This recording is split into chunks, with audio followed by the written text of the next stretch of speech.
Okay, seeing as that Project X has been taking a little too long to get off the trailer, I thought I'd just go ahead and reveal it. It is a 1941 Pontiac. It has been, like I said earlier, in the previous video, it's got a Camaro subframe clip on it. I'm trying to find the right coil springs, because this thing's heavy, so I gotta get the right ones in there, otherwise it's gonna be a little too low. And as I may have alluded to in a previous video, this is going to be for the time being, until I can collect all the parts to do our resto rod restoration, it is going to be a Fury Road Mad Max style car. Just going to protect the rust with some rust inhibiting protectant, and then put some massive bumpers on it to protect the body panels. Maybe even I might even get crazy and put some stuff on the side to protect the rust it has. I'll go over that in a moment. But anyways, it's a 1941 Pontiac, so it's gonna have rust. The other issue is I don't want to use the stock rear end. Pointless with the front clip. Plus this rear end needs work. I'll give it to my buddy who's got some that are restorable. And after measuring it, I was going to go with the Camaro, but I don't know if it's quite right. I'll have to measure a Camaro. But the other second option is going to be this Ford rear end I got.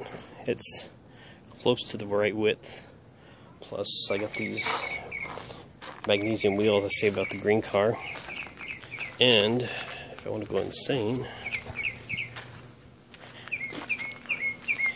I got these big white spoke wheels I can put on the back too, that have the same bolt pattern, Ford.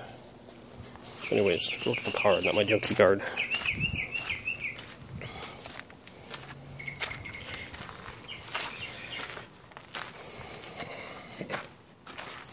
I have the headlights. I don't have the chrome piece that goes here or there. I got all the latch stuff. The headlights are needing some work. I'm probably going to French them in behind, because these aren't quite round. Now we'll see.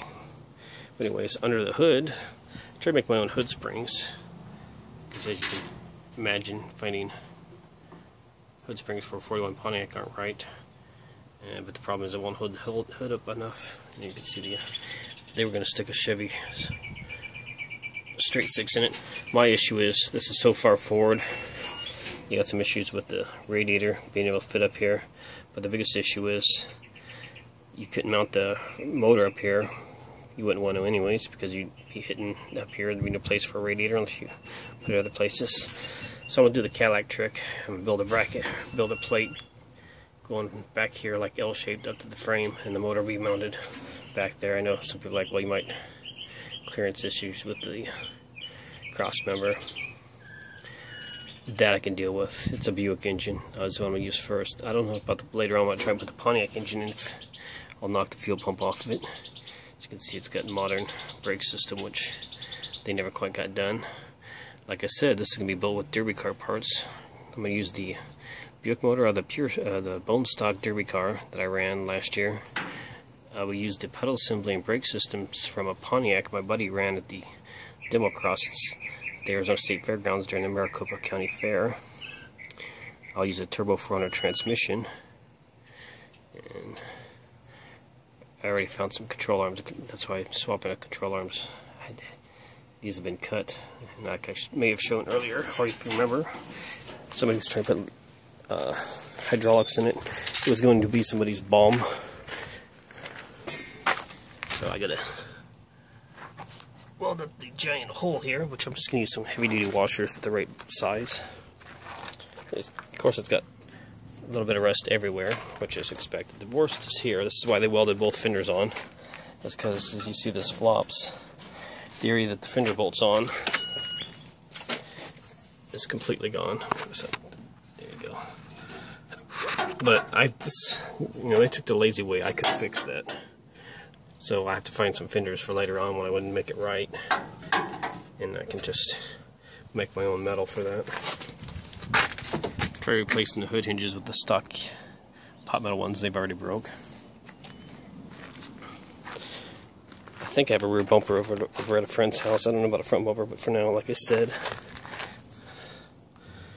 we'll just mount something heavy as hell to protect the car. I'll have to bolt it down the frame pretty long so I don't bend the frame if somebody hits me, but should be able to figure it out. Maybe we'll just run it right across the top of the axle tube like the cheating derby car guys do and have no suspension.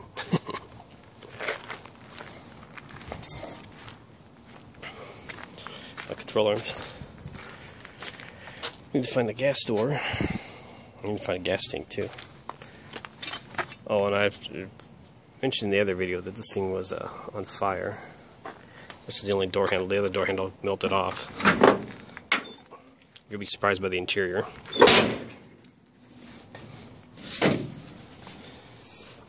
The interior is pretty nice because I took it out of my friend's Democrats car, and surprisingly, it fits really well. So, I can't see the spiders. I got the glove box. I got the radial block-off plate I gotta find the grill section that goes here. I gotta find some sort of gauges. I got most of the trim pieces. A couple holes in the floor, but they're not bad. Somebody was already starting to patch them. And as for the, I'm going to mount the seat a little goofy. Just the inspiration of Mad Max and that. If I can do it, I'm going to make this back seat either flip down or flip the other way so you could go in the trunk. Pretty sure this car probably didn't have a trunk because this is a businessman's coupe. It was designed for a traveling salesman, so you have that massive trunk. And I've seen them, they even have shelves, like dual shelves, so you could get a lot of stuff in them. This car, probably when they were welding the fenders on or when they were cutting the hydraulics, who knows when it happened, they had mounted the battery back here behind the seat, whatever. I don't think they had seats in it, judging by the fire that was in the scene. And a welding spark hit the battery, and it, you see whether most of the biggest flame damages on the roof, which it's not warped, but this metal is so thick. But it took the shop out, so after that they were pretty much, I'm assuming somebody got fired or they were pissed off and they got rid of the car. So we got a dirt sheet. That door, most damage is kind of going this way. That's the door, the handle on the inside. That's just something I stuck on it, but you can see the fire there. So it got pretty hot in here. Looks like somebody went after the fact and started trying to redo it, but then they stopped because there's some primer in here. Anyways, this is the project. I'm going to use I already got the pedal assembly, and I already got the steering column that matches this car. And oddly enough, it says Pontiac on it, which is perfect. So I'll mount the tilt column, mount modern brakes, pedals from a 84 Pontiac piece of junk, whatever it was. And we'll just run like this. The only glass I'm buying is the windshield, and I've already gone down to Home Depot and checked it out. And I'm going to use a type of plexiglass in the side windows, which I kind of think, and we'll do a video on that, I'm going to test it out. I think it'll be semi-bulletproof. I think it'll be able to stop a 22. I know this will be a debate on here now, but at least stop a BB gun. I think anything past the 22 will go right through it. But we'll try that out once I cut all the glass. So we have some spare pieces left. We'll take it out and we'll shoot it. Because the way plexiglass normally is bulletproof is that it melts by the hot bullet, and the glass or plexiglass actually captures the bullet. So here you go. First look. Other people got a private look at it. Well-known friends. But here's the official public view of it. The only issue we're having is getting it off the trailer, which hopefully that gets solved soon here. Suicide door handles. I don't mean suicide isn't.